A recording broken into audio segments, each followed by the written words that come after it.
დავბრუნდით ისევ სტუმრებთან ერთად პრინციპში ხელოვნებაზე ვსაუბრობთ ისევ ამ შემთხვევაში რა თქმა უნდა იმიტომ რომ ქველმოქმედების გარეშე ეს დღეები ალბათ წარმოუდგენელი გახდა ჩვენი ამ ბლოკის სტუმრები არიან სალომე ბენიძე პოეტი ლადო კილოსონია მწერალი თეოდორ ტოლენჯაშვილი მწერალი და გიორგი კეკელიძე ეროვნული ბიბლიოთეკის დირექტორი და მწერალი აქვე დავძენ აუცილებლად შეგვიძლია ვთქვათ რომ მწერლები ერთგანდებით დაზარალებული ადამიანების დასახმარებლად ბუნებრივია ისიც უნდა აღვნიშნოთ რომ ეს არ არის სრული ჩამონათვალი იმ ადამიანების ვინც გვერდში უდგას დაზარალებულებს და რა თქმა უნდა ეს სია გაცილებით უფრო დიდია. ბუნებრივია ყველა იმით ეხმარება იმ ადამიანებს ვისაც ეს სჭირდება რაც შეუძლია. გარდა იმისა რომ თქვენმა უმრავლესობამ გადაწყვეტა რომ საკუთარი ჰონორარით რომელიც ჩვენ რეალობაში არც თუ ისე დიდია ლიტერატურის სფეროში მოღვაწე ადამიანებისთვის გარდა ამისა აქტიურად იყავით ამ მოხალისეობრივ საქმიანობაშიც ჩართულები როგორც ვიცით, ხო? განსაკუთრებით ლადო მე მგონი იქიდან მოდიხარ ხო? დღეს აღარ გუშინ ვიყავ რამდენიმე დღე ვიყავ იქ და ხო ნუ ძალიან ეს არის რა რომ გაიხედავ და რა ხდება ირგვლივ მიხვდები რომ ანუ მიუხედავად იმისა რომ საშინელება მოხდა და ძალიან ცუდი რაღაცა არის ყოველ შემთხვევაში ის თაობა მოდის რომელიც იმედს ტოვებს და აქ ძალიან ბევრი ილაპარაკეს მაგ თაობაზე და მე კიდე მეორე საშინელებაზე მინდა გავამახვილო ყურადღება მე ისე არ მიყვარს კონკრეტულად რაღაცაზე მაგრა უბრაზდები ამ ქვეყანაში გითხარი ამ ზოოპარკის დირექტორის აქციაზე აი მინდა ვთქვა რომ ყველა იმ კაცის ქალის ხანდაზმულის თუ პატარის დედა მოვტყანე, ვინც მან მივიდა პოლიტიკური დივიდენდების დასაწერად და თავისი გულის ამბავში. გაფრაზებულია. იმიტომ რომ ეგ არის ძალიან ცუდი რამე, იმიტომ რომ ვიცი რომ კარგად დანარჩენი ბევრი მაგარი რამე უნახე რა, რაც ვიცი რომ თუმცა გუშინდელია ეს ქაოსიც მე მგონი საბოლოოდ მშვიდობიანად მოგვარდა, გაიმართა აქცია და მაყურებელმა ნახა ამის შესახებ ბუნებრივია. და ვინც გულით მივიდა კარგია. გაუმარჯოს მაშინ კარგი. ამ დღეების განმავლობაში აღნიშნავთ რომ არ აქვს მნიშვნელობა ხალი ხარ, კაცი ხარ, არ აქვს მნიშვნელობა რამდენი წლის ხარ, არ აქვს მნიშვნელობა რა პროფესიის ხარ, ყველა აქტიურად გოგოები უფრო მაგრამ მუშაობენ. სალომეში ერთ-ერთი მაგალითი ხარ, ვინც ამ დღეების განმავლობაში მუშაობ ეპიცენტრში. მე პირველ რიგში მინდა ვთქვა რომ ნამდვილად სხვაში წვეთია ის რასაც ჩვენ ვაკეთებთ იმ ყველაფერთან შედარებით რაც ამ დღეების განმავლობაში ჩვენს გარშემო ხდება. მართლა მე ვარ რეალურად ადამიანი რომლის ფიზიკურ მონაცემებსაც ხუმრობენ სამეგობროში რომ ამას კამი არ გადაადგმევინოთ მაგრამ გუშინ დილით რომ მივდიოდი ვფიქრობდი რომ აი 9 საათს ვაძლევდი ჩემს თავს მაქსიმუმ რომ გამეწვა მაგრამ აღმოჩნდა რომ მივხვდი რომ ადამიანმა მართლა არის ის მისი შესაძლებლობების ზედაგვარი სად გადის და ზუსტად ესეთ დროს ჩნდება ალბათ ანუ ხედავს ადამიანი ნამდვილად რა შეუძლებია არაჩვეულებრივი ადამიანები ვნახე სასიხარულო ის არის ნამდვილად როგორც ბევრი აღნიშნავს რომ უმეტესობა იყო ჩემზე უმცროსი ამ ადამიანებიდან ვინც მუშაობდა შემთხვევის ადგილებზე ჩვენს წამოწყებას რაც შეეხება ნამდვილად ესეც ზღვაში წვეთია ფინანსურად საჭიროებებთან მიმართებაში რასაც ჩვენ ვაკეთებთ თუმცა ჩვენ არაერთხელ აღვნიშნეთ ის ჩვენს მეგობრებთან და კოლეგებთან ერთად რომ მწერლობა არ გულისხმობს პრივილეგიებს და ჯილდოებს მხოლოდ და ეს არის პასუხისმგებლობა ადამიანების წინაშე, შენი მკითხველის წინაშე და ამიტომაც გადავწყვეტეთ რომ რაღაც ერთიანად მიგვეწუდინა ხმა იმ ადამიანებისთვის ვინც დაზარალდა ან იმ ადამიანებისთვის ვისაც შეეძლო რომ დახმარებოდა და ვთქვათ რომ თქვენ და ასევე კი ძალიან ბევრი ადამიანს ლიტერატურული პრემია საბა გაერთიანებთ კი ნამდვილად ასეა ზუსტად აი ესე აგორდა ეს ტალღა ჩვენ ასე ვთქვათ ინიცირება ესე მოხდა ამ ყველაფრის რა თქმა უნდა ეს არ არის შემოსაზღვრული სივრცე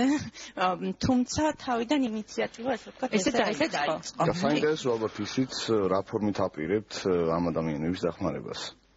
დაითეონასაც რომ გითხრათ რაღაცა ესე ინიციატივა გარჩნდა ერთდროულად რამდენიმე ადამიანის ესეთ გონებაში ძირთადად დებიუტანტებისგან და ისევ ახალგაზრდებისგან ძალიან ახალგაზრდები წამყვანი და მაგათ ვიცით რა ფორმაცებიც სპონტანური იყო უბრალოდ თქვით რომ აი ვისაც რა შეგვიძლია ეს იქნება საავტორო ჰონორარები სხვადასხვა ვიდეობლოგებიდან გადაცემებიდან ჩვენ გარდა ამისა მუშაობთ გარდა იმისა რომ რა თქმა უნდა ყველანი მუშაობთ პრინციპში მოგწუხებით ცოტა დრო გაქვთ უფრო წერისთვის, ხო? ასე გამოდის, ხელფასიდან, ვისაც პუბლიკაციებიდან და ასე შემდეგ, რა თქმა უნდა, წიგნების ჰონორარებიდან, რომელიც შეიძლება არის მიზერული, მაგრამ არის ძალიან სიმბოლური თანხა, რადგან ფიქრობ, რომ წიგნების ესეც წიგნის წერა ერთგვარი, ესე ჩვენი სოციალური პასუხისგებლობა და პოზიცია არის წერლის, როგორც წერლის, რომელ სიტყვის ხალხის, რომელსაც პირველ რიგში ევალება რაღაც ორიენტირების მოხაზვა და რაღაცა ახალი სწორი გზების ასაშენებლად, რაღაც მიმართულებების მიცემა. ის ხალხი აღნიშნეთ, თქვენ ისიც თქვით, ესეთი კომენტარი იყო, რომ სულიერი და მენტალური რყევა იწვევს შემდეგ ყველა სტიქიას და პრინციპში აი მწერლებს განსაკუთრებული როლი აქვს, თქვათ რომ გამოვყოთ, როგორც აღნიშნეთ, ეს არ ნიშნავს პრივილეგიებს და ჯილდოებს, მაგრამ აი ამ სიტყვის ხალხს განსაკუთრებული როლი აქვს და რაში მდგომარეობს თქვენი აზრით ეს განსაკუთრებული როლი და რა არის ის, რაც თქვენგან უნდა გაიგონ? იცით რა, სულ ასე იყო საქართველოში, შეიძლება მეტი საკრალიზაციაც კი ხდებოდა და ეს დესაკრალიზაცია უნდა მოხდეს და მართალია, თუმცა ეს იმას არ ნიშნავს, რომ ჩვენ მოვიხსნათ ჩვენი წილი პასუხისგებლობები და მე მაინც ვფიქრობ, რომ მწერალს და იმას ვინც წერს და იმას ვინც მორალისტიც არის, ესე რომ ვთქვათ და რაღაც ეს ღირებულებებზე მუდმივ ისწორება, რომელიც არის ჰუმანისტი, პირველ რიგში ის უნდა იყოს ფლაგმანი სწორედ ასეთი კრიზისების დროს და სწორედ ამიტომ ვახსენე, ჩვენ მაინც მე ვფიქრობ, შეიძლება ვინმეს მეტაფორად მოეჩვენოს, მაგრამ მე ღრმად მწამს, რომ ჩვენი არასწორი დამოკიდებულებები, რაღაც დაუფიქრებლობა და ასე შემდეგ იწვევს საერთოდ ეკონომიკურ, პოლიტიკურ კრიზისებს, საერთოდ კულტურის კრიზისი, იდეების კრიზისი, ჰუმანიზმის კრიზისი იწვევს ამ ყველაფერს და ისიც ნუ გვიკვირს, რომ შემდეგ აი ესეთი დიდი ტალახი მოაქვს დინარე ვერეს თუ სხვა მეწყერს. მე ვფიქრობ, რომ ჩვენ პირველ რიგში სწორედ ამ მენტალური და სულიერი ტალახის გამთავისუფლდეთ, რომელიც სამწუხაროდ დაგროვდა და პირველი გამწმენდები, ისე ვფიქრობ, მე საპატიო მისიად მიმაჩნია სწორედ ჩემოქმედი ხალხი უნდა იყოს და სტებლობაც. გიორგისთანაც გადავიდეთ, მე მაქვს ინფორმაცია, რომ ეროვნულმა ბიბლიოთეკამაც დაიწყო უკვე აქციები დაზარალებული ოჯახების დასახმარებლად. თუ შეგიძლიათ რომ მოგვიყვეთ თქვენი და შენი ინიციატივის შესახებ როგორ ჩაერთვები აი ამ კონკრეტულ აქციაში? ყოველთვის ხადია სამძიმარს გამოხატავ ყველა დაღუპული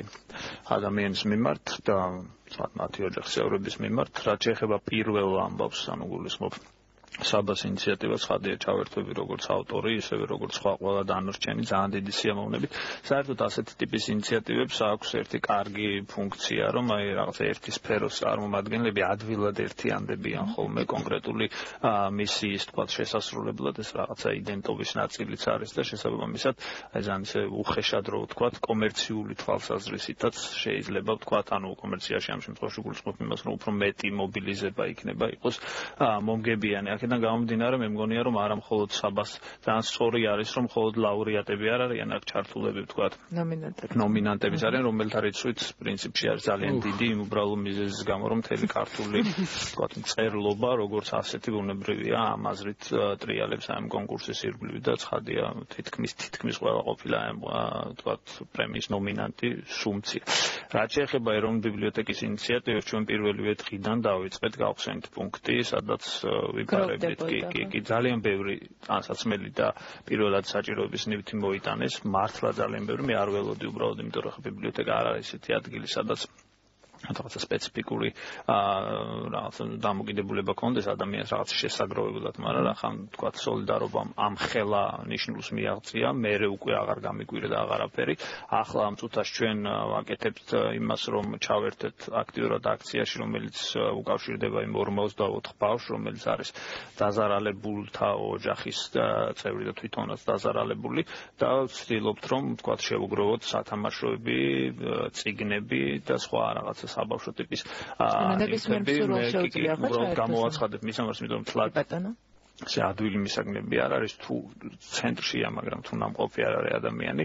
კინო რუსთაველის უკან შეუძლიათ მოიტანონ, გუდიაშვილის ნომერ 7-ია ეს ნივთები. ჩვენ ხა ცხადია თანხის თვალსაზრისით ეს მსხვილი ორგანიზაცია არ ვართ, უბრალოდ თანამშრომლებმა გადაწყვიტეს, რომ აი ხელფასიდან რაღაც დაედოთ და 1000 ლარს ასევე რაღაც ერთ ოჯახს გადავცემთ და ეს ძალიან მინდა, ჩვენ უკვე ველაპარაკეთ გურიანიუსის რედაქციას და ისივლიტა ჯიბუტი, რომელიც დაიღუპა, ცხოვრობს პირდაპირ აი ამ რედაქციის წინ და მის სახელობის ბიბლიოთეკა გავაკეთოთ. თანამედროვე ნახოთ ხა ეს ცოტა ამას გავაკეთებთ აუცილებლად უბრალოდ ახლა ცოტა სხვა პრიორიტეტებია ბუნებრივია და სხვა საჭიროებებია და შესაბამისად მე მართლა იმედი მომეცა ძალიან დიდი მეთანხმები აქვს ყველა გამომსვლელს რომ ის თაობა რომელიც არის ალბათ ჩვენი ქვეყნის აუცილებელი მომავალი, ანუ ჩვენს შემდეგ ვინც წამოვა, ალბათ შეძლებს ამ ქვეყნის აშენებას. მარტო ფორს-მაჟორული სიტუაცია არ არის ამის გამსაზღვრელი, მე ისედაც ვაკვირდები ამ ადამიანებს ლექციებზე, სხვა სიტუაციებში და ვიცი რომ ეს ხალხი მხოლოდ ამ სიტუაციაში არ არის გამოსადეგი, მათ ისინი პროფესიონალები არიან და სხვანაირად უყურებენ საერთოდ ცხოვრებას, ანუ ისე როგორადაც ეს გამოიხატა, აი თუნდაც გასულ დღეებში მზიურის პარკი იქნებოდა ეს ვანჯის ქუჩა, ზოოპარკი და ასე შემდეგ. ჩვენს გარშემო რაც ხდება, ჩვენს გარშემო რეალობა ბუნებრივია აისახება ლიტერატურაშიც, ხომ ბუნებრივია აისახება იმ ნაწარმოებშიც, რომელსაც თქვენ ქმნით. იყო ახლანდელი სტიქია ის, რამაც თქვენ გაგახსნათ ლეპტოპი და დაგაწყდებინეთ პირველი ფრაზების წერა. რომ მიმუშავე პირველ დღეს, ანუ ხამე ტელევიზორს არ უყურებ. არ მოყავს ტელევიზორის ყურება, მიხვდებოდით რატო არ უყურებ ხოლმე. მეორე დილას ვავდექი და გავიგე ესე, წავედი. ის რაც ვნახე ანუ გახვალდა შენი თვალით და შენი თვალით წავედი და პირდაპირ უკვე მე ჩემაზმაკაცმა დავიწყეთ მუშაობა რა არჩაგვიშვის ჩავიპარეთ სადღაც მე და დავიწყეთ მუშაობა ჯერ ხილიანზე მე არჩაგვიშვის ჩავიპარეთ მაინც და მაინც ნუ გაიმეორებთ იმიტომ რომ ძალიან დიდი მსხვერპლი მივიღეთ ისაც დღეს ვამბობ იმიტომ რომ მოხალისეებს აღარ უშვებენ და იმიტომ რომ მსხვერპლი გაზეთას აღარ საჭიროებს არა ნუ ეხა ეგეც ის არის რა ეგეც პრობლემა უბრალოდ კარგია მაგას რო ხედავ მაგრამ ეგეც პრობლემა ჩავდიოდით ძალიან ბევრი გულანთებული ადამიანი და უშლედით ერთმანეთს ხელს სწორედ ამიტომ იყო რომ რაღაცა რაოდენობის შემდეგ აღარ უშვებდნენ მოხალისეებს ეს ყველაფერი გასაგებია. ის რაც ნახე რა ხდებოდა ჩემი ირგვლივ და როგორი ვინ მუშაობს, ანუ ყველა ერთი იმით არის ჩადიხარ არანაირი ისინი არ არის რომ ქართველებო რა მიდიხარ მუშაობს არა მიდიხარ და ეხმარება მაგან და საღამოს აკრიფერაც პოსტი რა Facebook-ზე დავდე იმიტომ რომ ყველაზე ხელმისაწვდომი და ესეთი ის არის ანუ ეს ლიტერატურაზე რამდენად აისახება, არ ვიცი, მაგრამ აშკარად აისახება ჩემ თავზე, იმიტომ რომ მე ვფიქრობ, რომ ამ ახალგაზრდებმა ის ხალხი, რომელსაც გონია რომ რაღაცები ვიცით, უამრავი რამე გვასწავლეს ამ სამდღეში. თეონდა შენ შემთხვევაში აუცილებლად იწყებს. სხვა საქმე არის შემდეგ, ანუ ყოველ შემთხვევაში აფიქსირებ აუცილებლად. შემდეგ ეს როგორ გადაიხარშება, რა ფორმით გამოჩნდება ლიტერატურ და მხატვრულ ტექსტში სხვა საქმეა, მაგრამ ყველა შემთხვევაში ეს არის ძალიან დიდი მოვლენა და თან აუცილებლად გება კათარზისი, რაც ლიტერატურაშიც ასევე ძალიან მნიშვნელოვანი თემა არის და მე ვფიქრობ, რომ ყველას უჩნდება სურვილი. რაღაცასაც ფიქრობ, რაც შეგნითა გადმოსცეს, ოღონდ თქვენ შემთხვევაში ბუნებრივია ფურცელზე ან კომპიუტერში. მე ჯერჯერობით მხოლოდ Facebook-ზე ვწერ დაუსრულებლად ამ ამბებთან დაკავშირებით. თუმცა მე ვფიქრობდი ზუსტად წუხელ იმას, რამდენი რაღაც შეიცვალა ჩემში და ჩემს თავთან ვამბობდით, რომ მგონია მეთქი, რომ ადამიანების ცხოვრება შეიცვალა, რაღაც სხვანაირად ვაგრძელებთ. იმიტომ რომ მე მაგალითად არა ვარ აქციებზე მოსიარული ადამიანი, ანუ ზუსტად ვერც დავდივარ, ანუ ფიზიკურად ძალიან რთულია ჩემთვის ესე ვთქვათ დროის გამოძებნა ჩემი სამსახურებრივი რეჟიმიდან გამომდინარე მაგრამ აი გუშინ ვფიქრობდი რომ აი ხა რა უნდა მოხდეს ამის შემდეგ რომ ზიურის დასაცავად იყოს რაღაც აქცია და მიიღო იმიტომ რომ ანუ შეუძლებელია როცა შენი პირადი დამოკიდებულება რა თქმა უნდა აქამდეც ყველას გვიყვარდა პროცესი გასაკეთდა ძალიან მნიშვნელოვანი იყო ეს ადგილები მაგრამ მაინც მგონია რომ კიდევ უფრო ძვირფასი და კიდევ უფრო მნიშვნელოვანი გახდა და როცა შენში იცვლება რაღაცა ეს აუცილებლად შემდეგ აისახება შენს ნაწილში ეს მიმართ შეიცვალა დამოკიდებულება კონკრეტული ლოკაციების არ ვიცი ცხოველების ასე შემდეგ აი ყველა თემა რაც აქტუალური იყო მე მგონი ყველა ადამიანის დამოკიდებულება შეიცვალა ბევრი რაღაცის მიმართ მე უბრალოდ მინდა ტელეეთერი ძალიან მნიშვნელოვანია იმისთვის რომ ინფორმაცია მივაწოდო ჩვენს კოლეგებს ჩვენ რიცხავთ TPC-ის მიერ გახსნილ ანგარიშში თანხებს და შემოგვერთით ეს არის სპეციალური საქველმოქმედო ფონდი და მოგეთ თუ კი ვინმე სურვილი ექნება უფრო და უფრო მეტი გვემატებიან სხვათა შორის ისინი ვინც თვითონ დაზარალდნენ ის წერლებიც კი რომელთაც თვითონ ჭირდებათ ეხლა დახმარება ისინი ეს ძალიან მნიშვნელოვანია აი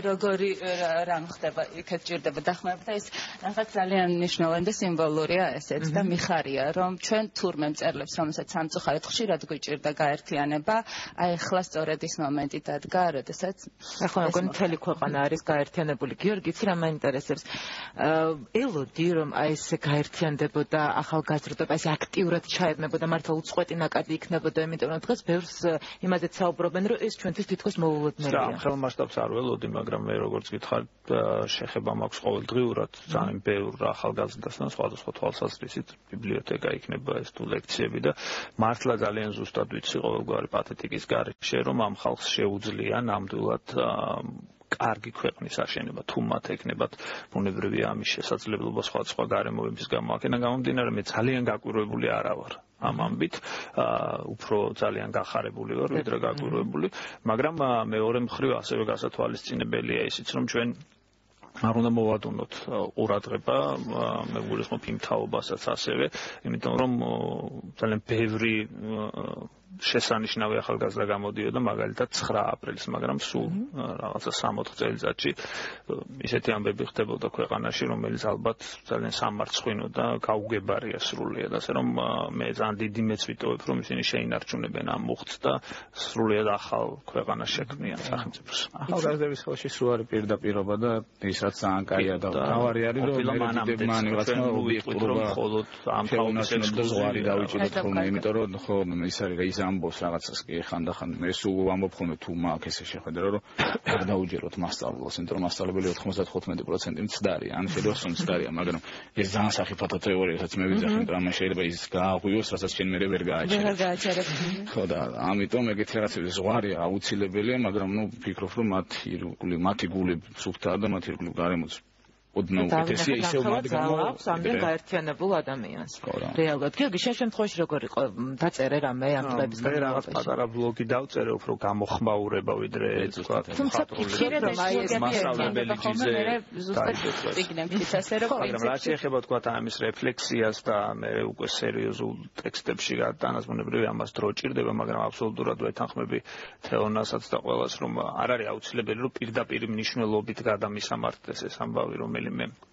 ისტორია მთავარია რომ მოვლენამ თავისი ხასიათით ამ ბევრი რამე შეცვალა და შესაბამისად ეს ხასიათი აუცილებლად დაისახება ნებისმიერ ტექსტზე, რაც არ უნდა აბსტრაქტული მოიჩვენოს ვინმეს და გარდა ამისა მე გუშინ უყურებდი სიუჟეტებს სხვადასხვა ისტორიაზე და თვითონ უკვე ეს სიუჟეტები იმდენად კმარია ამ აზრითაც დღეს ხადი ამას საუბარი ზედმეტი ადამიანებმა უდიდეს ტრამვა მიიღეს და საერთოდ ტრაგიკული მდგომარეობაა, მაგრამ როგორც ლიტერატურული სიუჟეტებია თუნდაც ერთ-ერთი გადარჩენილი ოჯახის შესახებ, რომელმაც ძლივს გამოაღწია ამ ტრაგედიის ადგილიდან. ხო, ანუ თვითონ ისტორიები გავდნენ უკვე ჩამოყალიბებულ ფილმებს და მხატვრულ ტექსტებს, ასე რომ მე მგონია რომ რა ვიცი, მომავალი გვაჩვენებს ვინ როგორ აღწერს ამ ამბავს, მაგრამ ფაქტი მართლა ერთი არის, რომ ჩვენ დავინახეთ რაღაც ცოტა უფრო სხვანაირი საქართველო, რომელიც გვინდოდა რომ დაგვენახა და იმედია ეს გაგრძელდება. ძალიან დიდი მადლობა ნელა, ჩვენი გადაცემა დასასრულს უახლოვდება. დიდი მადლობა მინდა გითხრათ სტუდიაში მოგზაურობისთვის და იმ ინიციატივისთვის, რომელიც გამოიჩინეთ, იმისთვის, რომ ერთიანდებით და გაჭირებული ადამიანების, დაზარალებული ადამიანების დასახმარებლად. ერთიანდებიან თქვენი მკითხველები და ასე შემდეგ, ასე რომ საბოლოოდ ყველა გაერთიანებულები ვართ, რაც ყველაზე მნიშვნელოვანია და იმედია, რომ დიდი ხნით, იმიტომ რომ თქვენ როგორც აღნიშნეთ, ხანდახან არ ხერხდება ხოლმე და უნდა მოხდეს რაღაც დიდი იმისთვის, რომ ყველა მიზეზი გადაფაროს. ჩვენ მაყურებელს უნდა დავხვალ და ხვალ ყველაზე მძიმე სამუშაო კვირის ბოლო დღეა, ალბათ ისევ და